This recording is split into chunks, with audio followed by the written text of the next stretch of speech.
दोस्तों ज़रा सोच के देखो कि जो आर्टिफिशियल इंटेलिजेंस को हम अपनी लाइफ को ईजी बनाने के लिए यूज़ कर रहे हैं, अगर वही एआई इतनी डेवलप हो जाए जो डार्क वेब जैसी दुनिया को खुद कंट्रोल करे, तो सोचो हम ह्यूमंस का क्या होगा।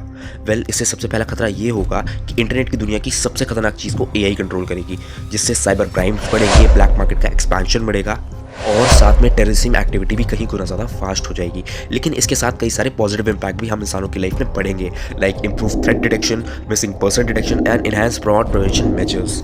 तो चलो आज चलते हैं ऐसी दुनिया में जिससे पूरी दुनिया के 95% लोग अनजान हैं। So today our topic is what would happen if the dark web come into AI hand. Chapter 1, जब एआई डार्क वेब से मिलेगी। गाइस, साइंटिस्ट और कई लोगों का ये कहना है कि जो आर्टिफिशियल इंटेलिजेंस हम आज यूज़ कर रहे हैं वो तो सिर्फ नमूना है, बिकॉज फ्यूचर में ऐसी एआई डेवलप होगी जो हम ह्यूमंस की तरह खुद चीज़ों को एनालाइज करके डिसीजन ले सके, and that will create so many negative impacts with our life, जिसमें से number 1, increase cyber crimes. The dark web hovers a vast library of malicious resources including hacking tools, exploit and stolen data, जो हमारे data को hack करके खिलवाड़ कर सकती है, हमारे डिवाइसेस, हमारी पर्सनल प्राइवेसी को डायरेक्ट अटैक कर सकती है। And this information could launch sophisticated cyber attacks on critical infrastructure, financial system and individuals।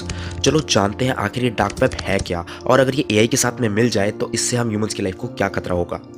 सोचो कि इंटरनेट की दुनिया एक बहुत बड़ा आइसबर्ग है, जिस पे पर डे हज़ारों लोग वेबसाइट और विकीपीडिया पे विजिट करते हैं और इन्फॉर्मेशन एक्वायर करते हैं, but it just the tip. अगर उस आइसबर्ग के नीचे की वाटरलाइन को देखोगे, जो कि एक बहुत बड़ा विशाल समुद्र है जो पूरी दुनिया से छिपा हुआ है और इसके अंदर एक अलग ही दुनिया का पूरा अस्तित्व है, उसे कहते हैं डार्क वेब। और गाइस, इस डार्क वेब को यूज़ करना कोई मामूली बात नहीं है, बिकॉज इस डार्क वेब में ना तो घुसना आसान है और ना ही निकलना।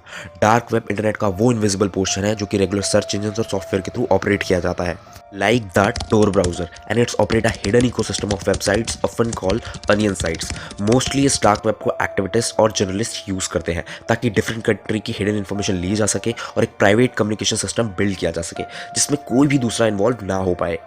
कुछ टेक एंथुसियास्ट पर्सन होते हैं जो क्रिप्टो करेंसी की कम्युनिटी को डेवलप करते हैं डार्क वेब के थ्रू, बट गाइस ये कुछ भी नहीं है, because dark web is mostly use for crimes like drug dealing, हथियारों की स्मगलिंग की इन्फॉर्मेशन के लिए, और प्रोस्टिट्यूशन और सेक्स एक्सटॉर्शन जैसे इलीगल क्राइम्स को अंजाम देने के लिए।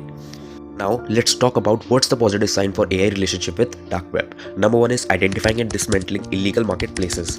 एआई की एल्गोरिदम डार्क मार्केट चैनल्स को टारगेट कर सकती है और हिडन इन्फॉर्मेशन पहुंचा सकती है ताकि डार्क वेब के थ्रू साइबर क्राइम रोके जा सके, like drug dealing, sex extortion and multiple financial scams.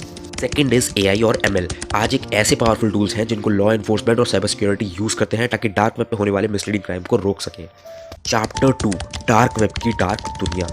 आज हम होमो सेपियंस इस दुनिया में सबसे समझदार स्पीशीज़ हैं जो चीज़ों को और सिचुएशंस को खुद एनालाइज करके डिसीजन लेते हैं, बट हमारे यूनिवर्स में ऐसी कई सारी चीज़ें एग्जिस्ट करती हैं जिनसे हम पूरी तरह अनजान हैं, लाइक डार्क वेब। गाइस, सबसे पहली चीज़ ये है कि डार्क वेब की दुनिया गूगल, याहू और बिंग जैसे सर्च इंजन्स के परे है।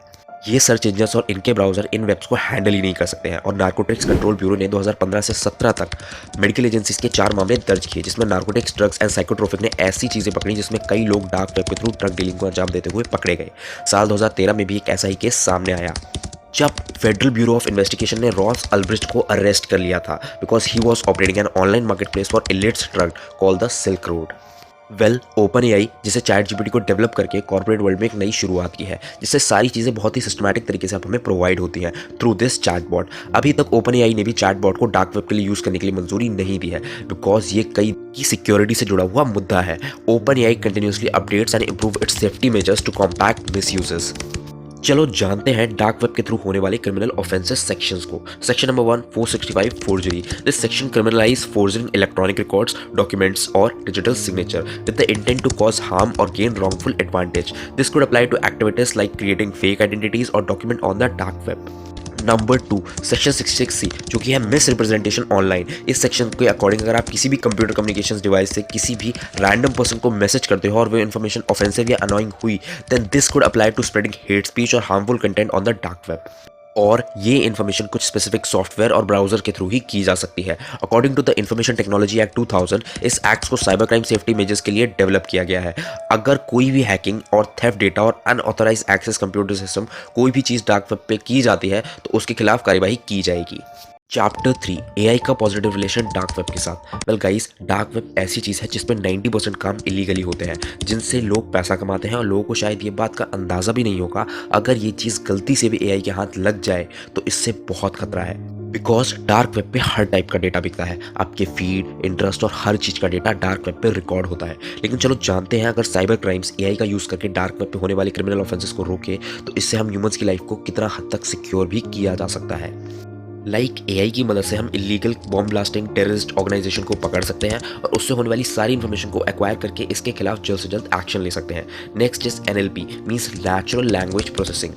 It is the ability of computer to understand and generate human language. In the capable coming year, we can expect to see NLP systems that are even more advanced and capable of carrying on conversation that are indistinguishable from those with a human. This could lead to a major breakthrough in areas such as machine translation, chatbot and virtual assistants. Computer vision जो कि आने वाले सालों में इंसानों के लिए कहीं गुना ज़्यादा एक्यूरेट और हाईली प्रोडक्टिव होकर हमारे लिए काम करेगा, like such as object recognition, scene understanding and self-drive cars. Next is machine learning, is a type of artificial intelligence that allow computer to understand from data without being explicitly programmed. आने वाले कुछ ही सालों में हम humans machine learning में बहुत success और innovation कर चुके होंगे। हम ज़्यादा से ज़्यादा कॉम्प्लेक्स और logical problems, even world toughest competitive exams को भी एआई के थ्रू इजीली क्रैक करवा पाएंगे और ऐसे कई सारे रहस्य सुलझाने में मशीन लर्निंग हमारी मदद करेगी।